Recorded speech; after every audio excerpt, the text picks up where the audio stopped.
You are listening to the Hiking Radio Network, where we talk the walk with shows by hikers, about hikers, for everybody.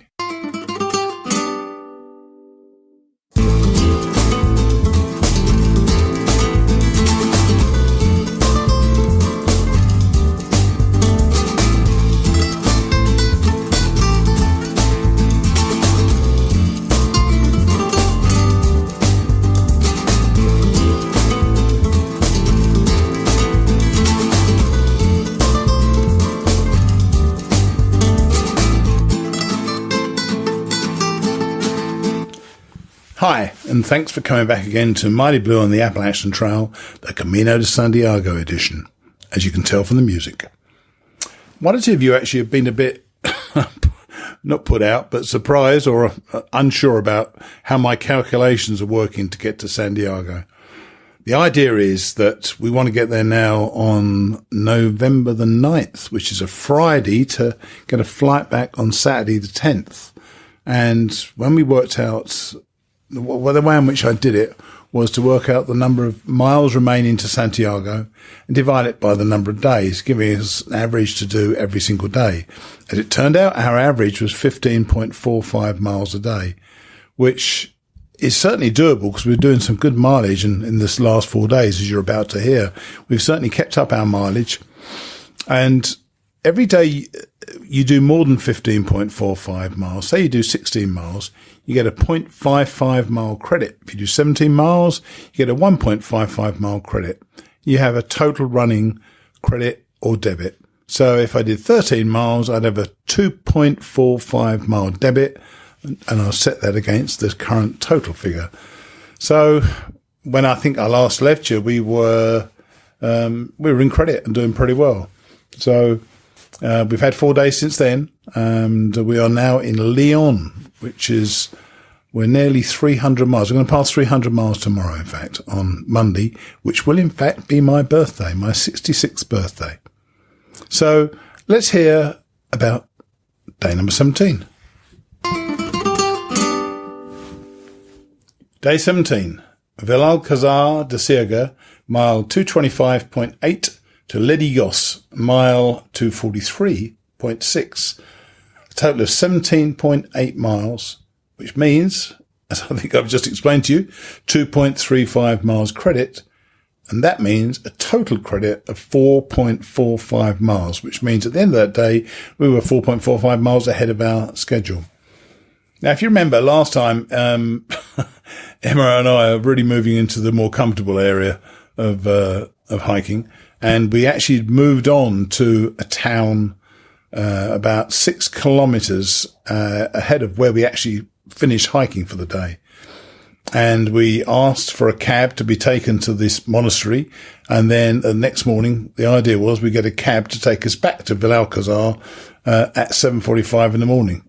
I've got to tell you, that is a grim feeling when you know you're going back. Well, it was only about 6 kilometers. So what's that? About 4 miles, 3 and a bit miles. So it wasn't too bad, but we got back there and it was still dark. And it was actually a sensational walk because even though it was straight, we were walking towards a beautiful, beautiful moon that was a full moon high in the sky. And then as that was going down, we could feel, you had the presence of the sun coming up behind us. And it was absolutely glorious. We met a Hungarian guy at about just after 8 o'clock, waiting for the sun to rise. He was standing there on the highest point in that straight path, just to get that first glimpse of the sun. And we took a couple of pictures and hung out with him for a while.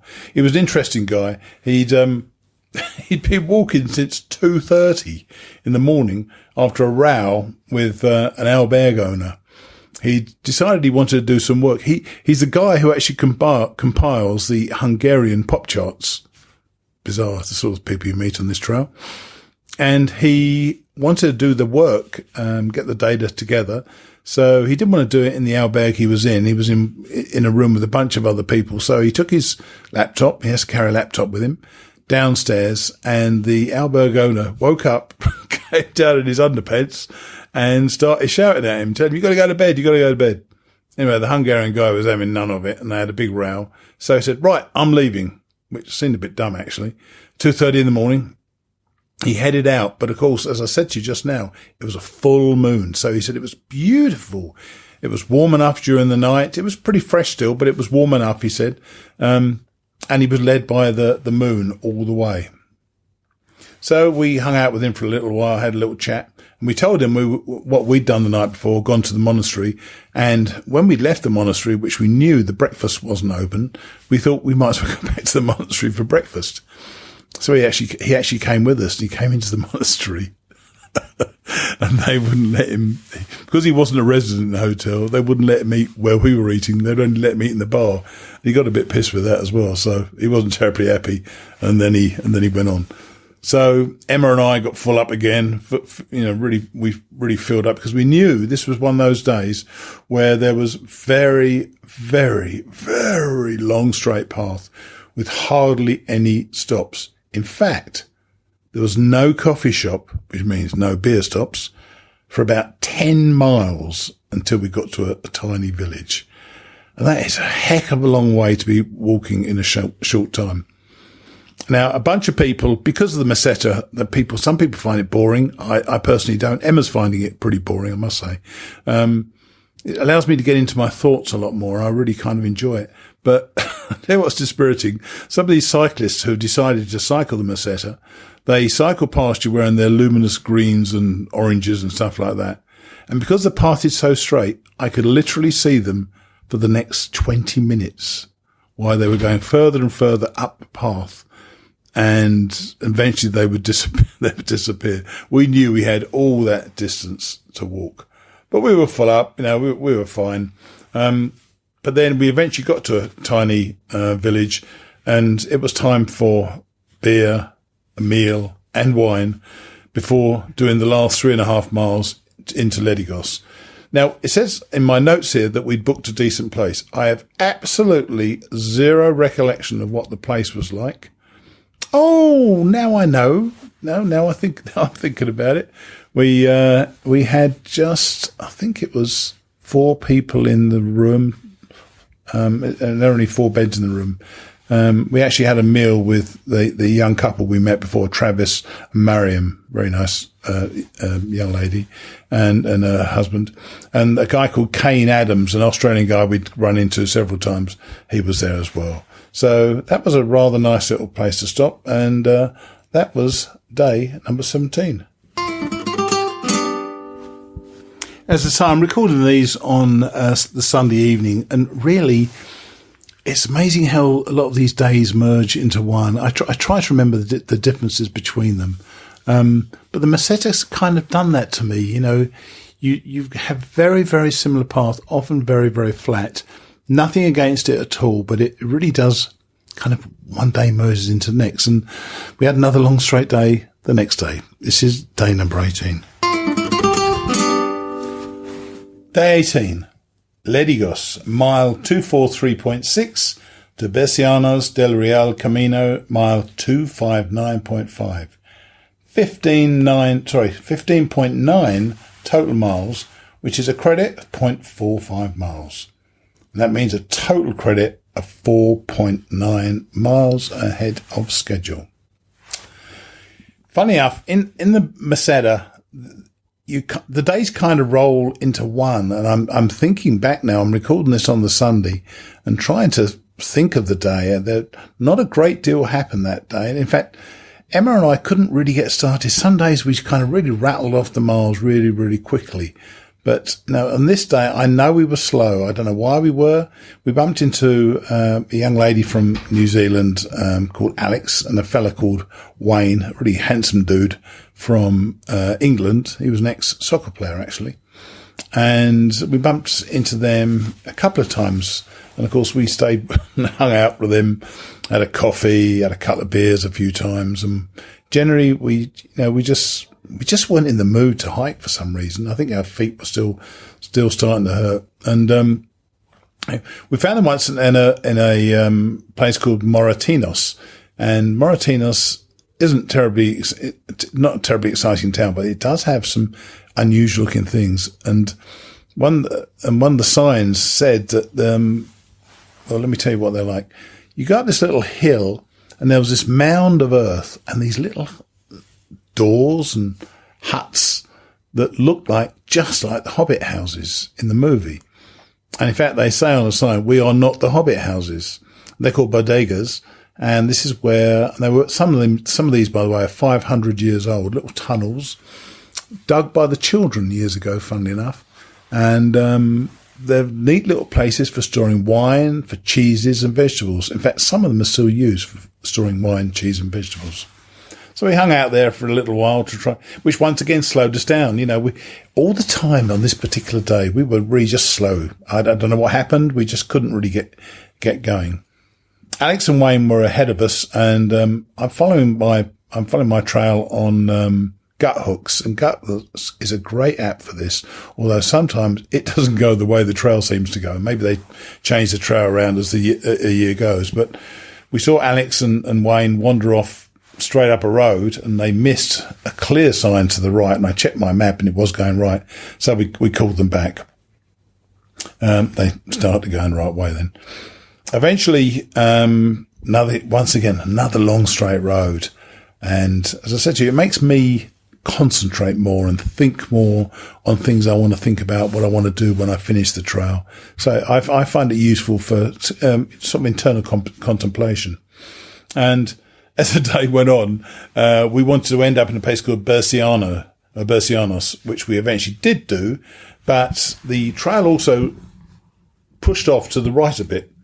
And the option was to go to Calzada del Coto. And that's only about half a kilometre or a kilometre off the trail. But I knew there was a bar there, which means they had a toilet there. I wanted to use the facilities, and I certainly didn't want to squat behind one of the trees, because in the Meseta, there's not a lot of cover. So I wouldn't have really enjoyed that. And there we found the Cider Guy.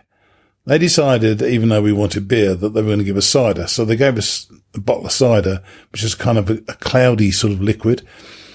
And they decided to tell us the way in which to pour it was hold the bottle above your head, hold the glass right down by your side, and try to fill that gap between the water, the cider coming out of the bottle and the glass. It's about a 4 foot drop. And this bloke was determined to teach me how to do it. And I kind of basically got it all over my hand most of the time.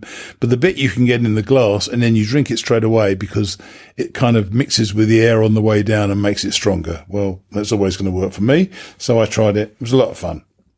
But it was a long, straight walking day again. Eventually we found this Berciano 1900, and it was an excellent auberge. I strongly recommend it. There was a great bar there with a young woman who was very, very helpful. Great food, good booze. And I think it was 10 euros for a shared bunk room with a bunch of people, or 15 euros for just 2 double bunks and your own private bathroom between the 4 of you. There was only one other guy in there, a young guy called Joel, and Emma and I got these other bunks. But a word about these bunk beds. Normally the bunk beds are horrible, covered in, they've got a mattress, and sometimes they've got a pillow, sometimes they haven't. These ones each had, let me tell you, they got nice flannel sheets. They got proper pillow with flannel, pillowcase. You can cover it up with your sleeping bag if you like. But it's got a slide over curtain, which is really useful, gives you a lot of privacy, which is nice. And also at the back of your bed, there's an inset to put any of your valuables. There is a plug for you to charge your phone, and a light, your own light. So if you get yourself your little private area, you can turn a light on there as well. It's a sensible thing to do, and I don't know why more people don't do them. In fact, when I mentioned it to another couple, they said they found some like that a few miles back. But just a few little minor adjustments, and it can make so much difference to our days. So I love those bunk beds. But that was day number 18. I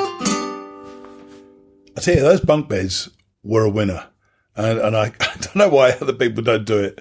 But we now move to days 19 and 20, and you'll see that I developed a cunning plan, as somebody once said, and I've allowed this living comfortably thing to get totally out of hand. And but you'll see in day number 19. Day number 19. This was Besianos del Real Camino, mile 259.5 to Reliegos, mile 272. Only 12.5 miles, which is a 2.95 mile debit, meaning a total credit of 1.95 miles. This was yet another long, pretty uneventful day, long straight walks by roads, and Emma is getting bored with this. She's not complaining, but it's pretty boring, and I'm loving it still. I just think the whole process, this is a part of the Camino. I think Pennsylvania is part of the Appalachian Trail. Sierra's a part of the PCT. So all these different parts of the trail shows a different character of the trail. You see the beautiful views we've been getting, even though it's flat. I still find it really pretty darn beautiful views. So I had to start thinking about something. Today we're actually joined for part of the day by this guy, Kane Adams from Australia. He's become quite a good friend. He's very funny. We spent the evening with him having a drink at the place at Besianos 1900 the day before. He's walked actually, if he gets all the way to Camino, he's walked actually something like 1,000 miles because he went through part of France as well. He's just out, just enjoying the Camino. He's done it before. He's talking about going elsewhere, but the point of talking about this, we knew the weather was deteriorating, and we were forecast for the weekend, Saturday and Sunday, and it changes all the time, of course. We could see the weather was getting much, much colder, and there was a possibility, in fact, the probability of snow. And we're just not ready for snow. And this guy, Kane, certainly is not. He's got shorts, although actually he has got long trousers as well, but he was wearing shorts. He's got a fleece. He's got a poncho. He's certainly not got enough warmth for him. So I started to think about a plan for the weekend. I thought to myself, this is going to ruin our trip in many ways if we get snow on us and it starts settling and we get freezing cold and so on. So what I thought, well, if we had about something like 25, 30 miles, 27, 30 miles to go in 2 days to get to León. That would keep our average up. So I thought to myself, why don't we book, because we said we're going to stay in the Parador in León. These paradors, these great converted monasteries and nunneries and stuff like that. Let's go for that. And let's go for it for Saturday night. This was that day, and Sunday night. And we could walk as far as we could walk on that Saturday. If the weather started deteriorating, we would then get a cab from there to go into León. And then the next morning, we drive all the way back with a cab from León back to wherever we stopped, because we want to do every single mile, and then walk into León on the Sunday. It could not have worked better. We walked another long straight road by roads, and it started to get colder and colder and colder. We eventually got to this place called Reliegos, and we hadn't had a coffee bar for 5-6 miles, and we got in there. We had something to drink and something to eat. And I said to Em, this is just getting worse. We're nearly halfway. We weren't quite halfway. I think we've done 12.5 miles. We still had about another 14 or maybe 15 miles to go to get to León. And I'd found this place called Eurostars, I think it's Eurostars Hotel, which was on the earlier end of León. So we were going towards León. We'd be in León, but only just in León. And so we did that. We got a cab. Explained to the lady behind the bar in my broken Spanish, well, in fact, my lousy Spanish, talking English loudly, that always helps. And she organised a cab to go and talk and explain to the guy. And there was two guys. There was a guy who seemed to be able to drive and a guy who seemed to be able to navigate. Neither could do the other thing. So there were two guys there. They were very helpful. They thought it was a funny idea. And so they took us into León. And the bill was 25 euros there, and obviously going to be 25 euros on the way back. I only had a €50 note. And, sorry, I got out of the car, gave him the €50. He had no change. Well, he didn't have the right amount of change. He said, it's okay, but for tomorrow. Now, you know what? And I feel bad about this, that I thought this. I wouldn't accept that in England. I probably wouldn't accept that in America, actually, either. But Emma said, he'll be fine. They'll be there tomorrow. Her confidence in him surprised me, to be honest with you.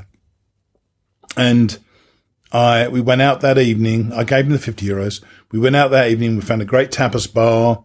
We had a few drinks in there, and we had a really great dinner nearby. So we felt really good about it. The weather did turn worse. There was snow and so on. But let's see what happened. Did he come back the next day? Well, I'm not going to leave you in suspense. Let's find out if he did come back the next day. Day 20. Reliegos, mile 272 to León, mile 286.7. A total of 14.7 miles, which is a small debit, 0.75 miles debit, which means a total credit of 1.2 miles. And we are in León and about to pass 300 miles tomorrow. It's about 180 odd miles to go. So we're getting there, no doubt about it. Well, we weren't sure whether they would turn up. That's not true. Emma was convinced these guys would turn up. I actually wasn't convinced. But anyway, we thought we'd get ready. And I said to her, we've got this room again tonight. So there's no point in taking some of the stuff with you. Just take a lighter pack, take out anything you don't need. So what did she do? She went without a pack entirely. She said, if I want to take any of my jackets off, I can put them in your pack, which makes sense. So I ended up taking my pack with virtually nothing in it at all because it was cold. And Emma had gone out in the morning to see what the weather was like, and there was snow falling. So we thought we were going to be in for a really, really tough day.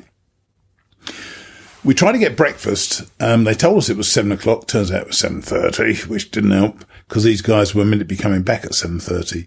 And eventually we just got ourselves a coffee and headed downstairs in the hope that they would be there. And you know what? They were. I felt really lousy about suspecting, and they were so nice. The same guy was navigating, same guy was driving rather.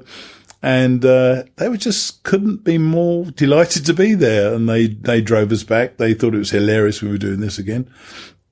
And on the way back, we passed a sign that said 0 degrees centigrade, which is 32 degrees Fahrenheit or freezing. So we were really kind of nervous. And when we reached the bar we'd left the night before, we got out. It just didn't seem so cold. And we wrapped ourselves up though. And as soon as we set out, we looked to the right and we saw snow on the mountains. We saw a map that showed that snow was on our way. And when I looked at the weather forecast, I kept looking at it. There was weather all around us. You could see rain coming down the distance, behind us, ahead of us, to the side of us, but never on us. It didn't snow on us either. It was amazing. We got to the first village. And we saw it was called Meseta de las Mulas, and we were desperate for some coffee. We had no coffee because we just had the coffee. Right, I had no breakfast. And this place looked almost closed, but if you went further through to this albergue, we looked at the back and it was like a little coffee shop at the back, and they were serving eggs and bacon, which of course I desperately wanted. So we had that and it was absolutely beautiful. And so it just set us up for the day. We just kept walking and walking and walking. And Em said, let's try to beat the weather. Just keep walking. Now, I've told you before about when you go to some of these bigger towns, you're often taken through the outskirts of bigger towns. And we were getting more getting more urban as we went on. And we came to a bridge which was closed. We were supposed to go over it. So I didn't know where we were going to be going. And the diversion headed us not only right, but headed us right over this flipping great hill. And it got higher and higher and higher. We had this tremendous view of León, in the distance. And then, of course, having done that, we climbed down this dirt path, which was really, really steep and really gave Emma's ankle a hard time. But we eventually got there. On the way down, we met Martha and Tim again, who we hadn't seen for about 3 or 4 days. And they were just as enthusiastic as ever. And we really, enjoyed their company, chatting with them. And we saw young Wayne as well. He was sitting by the side of the road having a cigarette. We got to León by 2:00. We went back to the previous night's tapas bar for Real Madrid versus Barcelona, which is called El Clásico, the great soccer match in Spain. We also contacted Kane, this guy we'd been hanging around with 3 or 4 days, and he came and joined us, and he told us that he's decided he wanted to miss the weather. He hadn't actually checked on the weather or where he was going, so he was getting a train at 3:00 tomorrow morning, Monday morning, to right by the Portuguese border and walking up on the Portuguese way. So when I checked on the weather, their weather is even worse than ours is projected to be. So poor old Kane is heading for bad weather. But we're here in León and we are loving our rooms again. Yep, we're here in León. And do you know what? I just wanted to say a few words about these guys turning up. I felt really lousy for myself for being so cynical that they wouldn't turn up. And I guess that's experience in life, that you don't give money to people for a job they hadn't done. But Emma said they just would not have dreamed of not turning up. Emma's family lives in Spain, and she said, thing is with the Spanish, she said, you can rely upon them. They may not always be on time, and these guys happen to have been on time. But I felt bad for feeling that they wouldn't turn up. So I kind of want to apologise for my cynicism. My cynicism, I guess, born of experience in life. But we're now, as I say, we're nearly 300 miles. We're going to pass that tomorrow. We're still moving well. My feet are really giving me a hard time. I've got blisters popping up in all different places. But thank God for Compede. This stuff, Compede, you stick them on a blister and it at least allows you to walk. Every day, an hour and a half before I start hiking, I am struggling to walk. I really am. And I think to myself, this could be it. This could be the day I can't hike. But you know what? I get this Compede on, put my socks on. I actually used, funny enough, for today, because I thought the weather was going to be lousy, I didn't use my Teva sandals. I've been using Teva sandals for the last 2 weeks, and they've been fabulous. But I used my, I can't even remember what the name is now, my shoes, and they worked pretty well today. But towards the end, my feet were hurting me again. So once again, I've got the hiker hobble on. But looking forward to these last 2 weeks, or in fact, now about 12 days before we get to Santiago de Compostela. Okay? Emma and I will see you next time.